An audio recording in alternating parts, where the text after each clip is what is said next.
The content we're going over today is for informational purposes only. So don't go do something that we're showing you today, get yourself hurt. Before you do anything remotely dangerous, go get proper professional training. Well, let's do this. So here I have 1-inch webbing. Anytime that this webbing or rope comes back on itself, we call this a bite.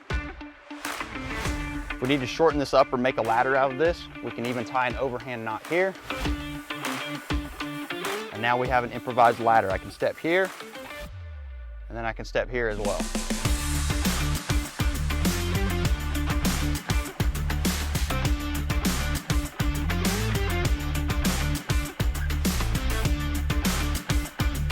Now, while we're on the topic of using webbing to climb up onto something, let's talk about how to tie an Etrier. Now, an Etrier is basically a webbing ladder. We're gonna make a ladder out of webbing, and we're gonna show you how to put that together. This is used commonly in rope rescue, but it has tons of uses aside from that if you need to gain quick access up a short distance.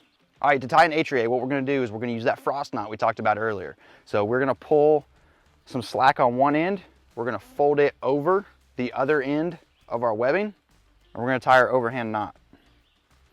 If we're gonna make this a committed piece of webbing just for an Etrier, I want to go ahead and make sure I leave enough tail that I can tie a safety knot, and I'll take this tail and tie a safety knot. I'm using it just for demonstration purposes, and I have a short piece of webbing, so I'm not gonna do that this time. All right, now that we've tied our frost knot, let's clip this into an elevated point. It'll make this easier to tie. So we're gonna do a series of overhand knots to make our steps. I'm gonna come down what I would think a normal step height should be. I'm gonna pull some slack only on one side to open this up so I can make a step here. Now I'm gonna tie an overhand knot. Now, because this is demonstration purposes, this is not a dedicated Etrier, and I wanna take this out later. I'm gonna go ahead and use that trick I showed you earlier of putting a carabiner in here. As soon as I step in here, it's gonna tighten these knots down a good bit. All right, so as I come down now, I'm going to take whatever piece of webbing ends up on the opposite side, and I'm gonna pull some slack on that side. So I make a step over here. I'm gonna go ahead and tie that in an overhand as well. And I'm going to put a carabiner in this one so that I can get it out easier as well. All right, so there we have it. So we've got our frost knot at the top that's clipped into our anchor. And then we have steps that go down, and you can continue this on with as long of a piece of webbing as you want. Just keep pulling the opposite side, pull some slack, and tie a overhand knot, and you can carry that on. And now we have a ladder that we can put our feet in, step up, and I can just alternate and climb right on up. All right, so something else you can use webbing for is rappelling off of a high point. You can use this for a bailout if you are trying to get out of a second-story window. You can use this to get off of a cliff or a ravine. You don't want to fully substitute webbing for a rope. A rope should be used. It's gonna be safer to use a rope, but in a pinch you can make webbing work, and we're gonna show you that today. So when we rappel, our rope or our webbing, especially with the way we're gonna rig this, is gonna get twisted. Because it gets twisted, we already talked about that earlier, it's gonna make it weaker. Not only that, but we're gonna have the webbing rubbing on the webbing. This is gonna start to heat it up. It's gonna start to melt it at some point if we do that long enough. So there is potential for damage to the webbing. So we don't want to use this if we can help it, but if you get yourself in a pinch and you've got some webbing, you can make it work to do a one-time rappel. Now, if we are rappelling, obviously this round rope is gonna be much better than our flat webbing, because our flat webbing is gonna get all twisted up, but we're gonna make this work here. So I don't have an anchor close to my edge, so I've just extended my anchor with this rope, so that's what this is. I've tied a directional 8 on here, so now I've got a point to clip into. If I had a tree close to my edge that I trusted, I could do a basket around that, clip in, and use that for my anchor, okay? So I have a overhand knot tied in the top here that I'm gonna clip into. I've got 20 feet of webbing. Before I go off this embankment, I do wanna make sure that my webbing is gonna touch the ground. I don't wanna slide all the way down this, have the end come through my hand, and then me fall the rest of the way. So do make sure that you test this beforehand, make sure it's gonna go far enough for you. And it's always a good idea to put a big knot in the end of your rope too. So if you do meet the end of your knot, it won't slide through and you don't fall off the end of it. It'll stop you, and at least you won't die until you can figure out what else to do and how to get down. But as a rule of thumb, make sure your webbing touches the ground before you even get started, okay? So I've got that, my 20-foot webbing. I'm gonna drop this off the edge. So that's down. I've got plenty of slack on the ground. I'm gonna use my loop here that I'm gonna use for a Hasty harness. I've got a about a 12-foot piece of webbing here that I'm going to use for this Hasty harness. If you want your piece of harness to be used for you for a Hasty harness, depending on your size, I would plan this out in advance and carry a piece of webbing that fits you well as a harness. So your size webbing may be a little different than mine. Mine's not exactly 12 feet. I just made a Hasty harness, then cut it, tied it, and that's what I have for my webbing. When we're making a harness, we want to make sure this knot doesn't end up digging into our side or our leg, so we kind of want it out in front, but we also don't want it where our carabiner is going to go, so we want to offset it a little bit. So let's take this down to the bottom, offset it just a little bit. I'm going to take this webbing, and I'm going to drape it behind me. Again, I want my knot offset to the side just a little bit.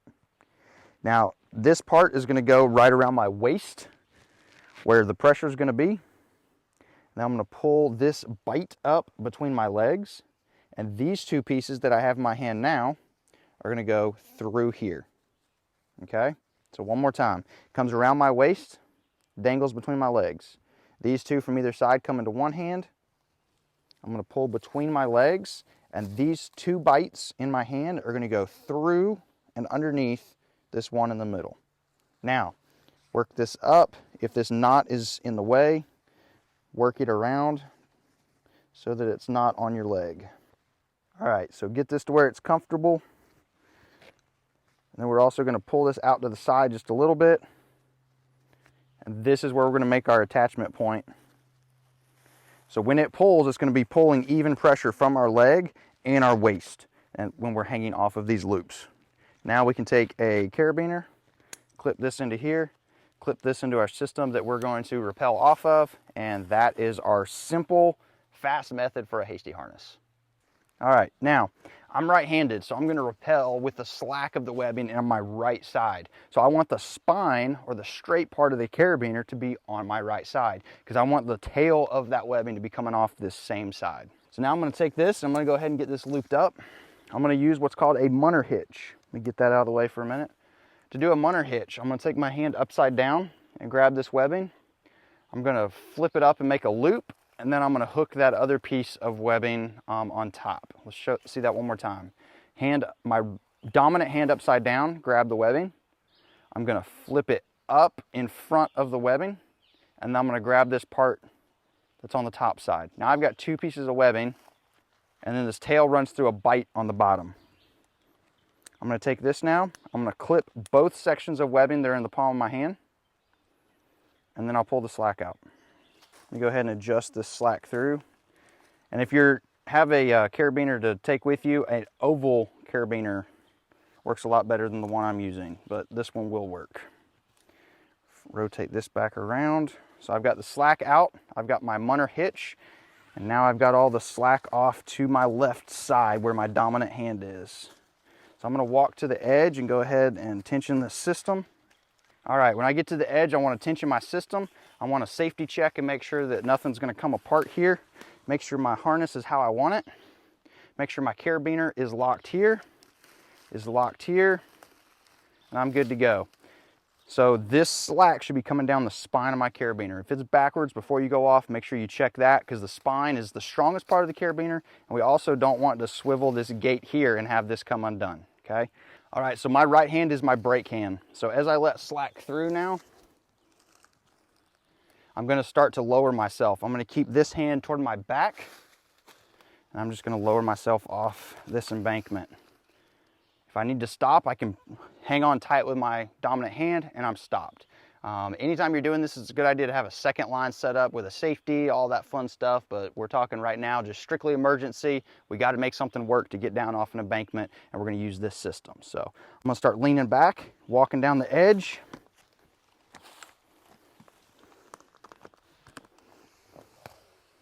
All right, let's go over a few ways to use a loop of webbing to be able to drag a patient. First off, we're gonna go with real simple. We're gonna use a girth hitch. So I've got my loop of webbing. It's about 12 feet. That's tied in about a 5 to 6 foot loop.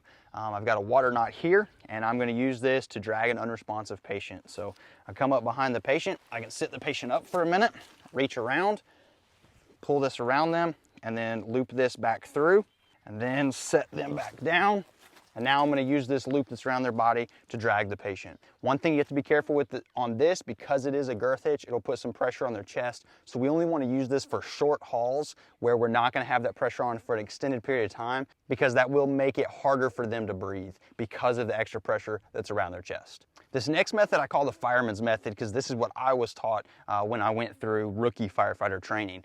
But same thing, we're going to take this loop of webbing and we're going to throw it across the patient's chest. Now we're going to take each one of their arms. We're going to pull their arms through so that this ends up underneath their arm. Once this is up underneath their arms, we're going to pull the slack from here. We're going to go up underneath this other one, and then we're going to pull all the slack out. This extra is going to go up behind their head to support their head. And as you notice now, we have a little bit of support under the head. We've looped the shoulders so we don't have any pressure on the chest, and we didn't have to sit the patient up to get something all the way around them. Now I can use this. Once this is secure, now I can use this to drag the patient. This third method is called the halo method, and we'll show you why in just a second. But this is going to be a little bit more of a secure method for being able to move somebody, since it does incorporate their legs in as well. I've got a larger loop of webbing here, or actually this is just straight webbing. I'll tie it in a loop, so I've got this daisy chain together. We'll take this, throw it out. I've got my two ends of the webbing. I'll go ahead and tie my overhand, trace it back through for my water knot. Now I've got my large loop, so I'm going to lay this around the patient. And now I have my halo. So I've made my halo around my patient. Now I'm going to take this side. I'm going to move this up underneath their legs. Pull this up this way. Pull this one up this way, just like that. This is going to come up underneath their arm here. Come up underneath here as well, like that. And then both of these are going to go through this large one here. So the one from the legs are going to go over. I'm going to pull these up. Work this up underneath the patient's head. So this is supporting their shoulders. I've got some extra slack here that I can also use to go behind their head. So now we've got a little bit more of a full body harness on. So I'm now supporting the arms, I'm supporting the legs, and I can use this now to either pick up and move the patient. I can use this to drag the patient. And if I need to stay low, I can also take these and put it over a shoulder as I'm crawling. I can now crawl with the patient as well. This also works great for two people. I can crawl on one side, somebody can crawl on the other, or we can have a handhold for each side. And now we've incorporated a drag, but we've got two people now that are dragging this patient. The best way to move a patient is some form of actual litter. But in case you don't have a litter and you have some webbing, we can improvise with the webbing that we have on hand. So the first thing we're going to do to make a litter is we're going to start kind of like we did with the halo harness. And we're just going to make a loop on the ground. We have a large open loop here, and we're going to take the two middles and we're going to crisscross them. So now we have three individual sections out of this webbing. And then we would do this next to our patient, log roll our patient over on here, or we could work this up underneath our patient. But for the sake of demonstration, our patient's actually walking around, so we will have him lay down here in our stretcher.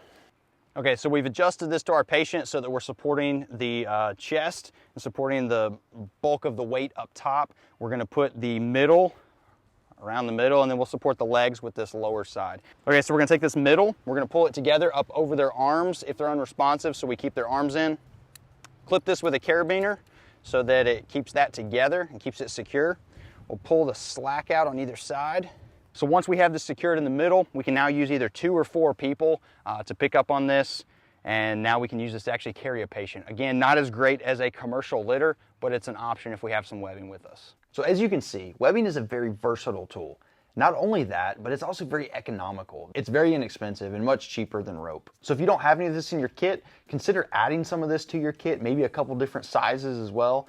Have one that's sized for a Hasty harness for you, so if you have to use it as such, it's already ready to go. Large loops of webbing are great to have as well, so you can do something more like a halo harness or use it to rappel in an emergency. Well, that wraps up this video. Hope you found some of this information useful. Leave a like on this video if you found this helpful. Leave us a comment below if you have any questions, and make sure you're subscribed so you're notified of any future videos that we post. As always, stay vigilant and stay safe.